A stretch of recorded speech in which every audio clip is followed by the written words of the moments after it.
Chapitre 14.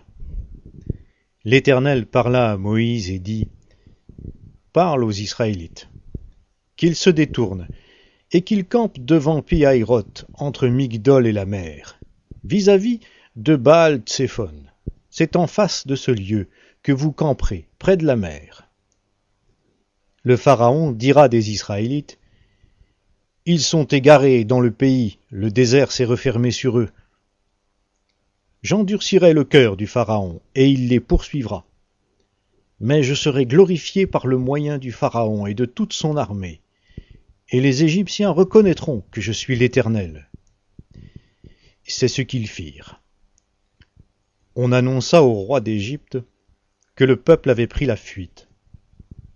Alors les sentiments du Pharaon et celui de ses serviteurs à l'égard du peuple furent changés. Ils dirent : Qu'avons-nous fait en laissant partir Israël, dont nous n'aurons plus les services ? Le Pharaon attela son char et prit son peuple avec lui.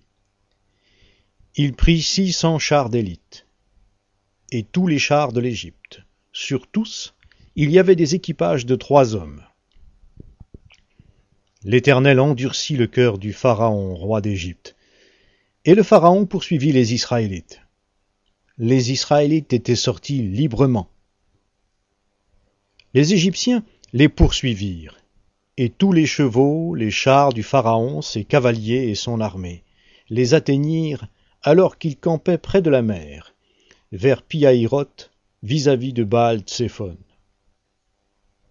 Le Pharaon approchait. Les Israélites levèrent les yeux, et voici que les Égyptiens s'étaient mis en marche derrière eux.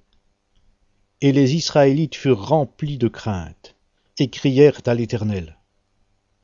Ils dirent à Moïse : Est-ce parce qu'il n'y avait point de tombe en Égypte que tu nous as emmenés pour mourir au désert ? Que nous as-tu fait en nous faisant sortir d'Égypte ? N'est-ce pas là ce que nous te disions en Égypte ?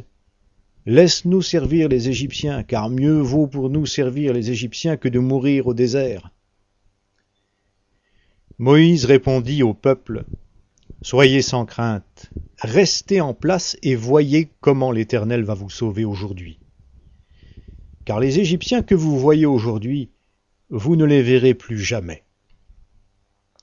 L'Éternel combattra pour vous, et vous, gardez le silence. L'Éternel dit à Moïse : Pourquoi cries-tu vers moi ? Parle aux Israélites, et qu'ils se mettent en marche. Toi, lève ton bâton, étends ta main sur la mer et fends-la. Les Israélites entreront au milieu de la mer à pied sec. Quant à moi, je vais endurcir le cœur des Égyptiens, pour qu'ils y entrent derrière eux. Je serai glorifié par le moyen du Pharaon et de toute son armée, de ses chars et de ses cavaliers. Et les Égyptiens reconnaîtront que je suis l'Éternel quand j'aurai été glorifié par le moyen du Pharaon, de ses chars et de ses cavaliers. L'ange de Dieu, qui allait devant le camp d'Israël, partit et alla derrière eux. Et la colonne de nuée partit de devant eux et se tint derrière eux. Elle se rendit entre le camp des Égyptiens et le camp d'Israël. Elle était pour les uns nuée et ténèbres, et pour les autres, elle éclairait la nuit. Ils ne s'approchèrent pas les uns des autres pendant toute la nuit. Alors Moïse étendit sa main sur la mer. L'Éternel refoula la mer toute la nuit par un puissant vent d'est. Il mit la mer à sec, et les eaux se fendirent. Les Israélites entrèrent au milieu de la mer à pied sec, et les eaux furent pour eux une muraille à leur droite et à leur gauche.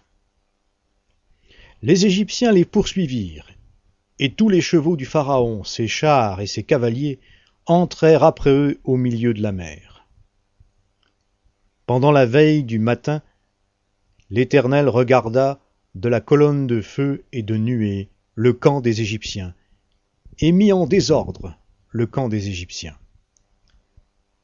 Il écarta les roues de leurs chars et en alourdit la marche.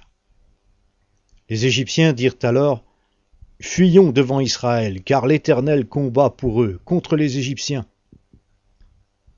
L'Éternel dit à Moïse, étends ta main sur la mer, et les eaux reviendront sur les Égyptiens, sur leurs chars et sur leurs cavaliers. Moïse étendit sa main sur la mer. À l'approche du matin, la mer revint à son niveau habituel. Les Égyptiens s'enfuirent à son approche, mais l'Éternel précipita les Égyptiens au milieu de la mer. Les eaux revinrent et couvrirent les chars, les cavaliers et toute l'armée du Pharaon qui était entrée dans la mer derrière les Israélites.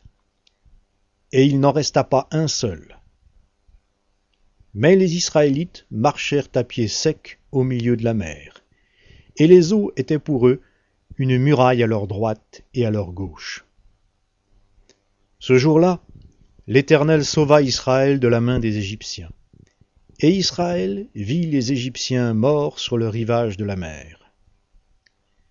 Israël vit par quelle main puissante l'Éternel avait agi contre les Égyptiens. Le peuple craignit l'Éternel.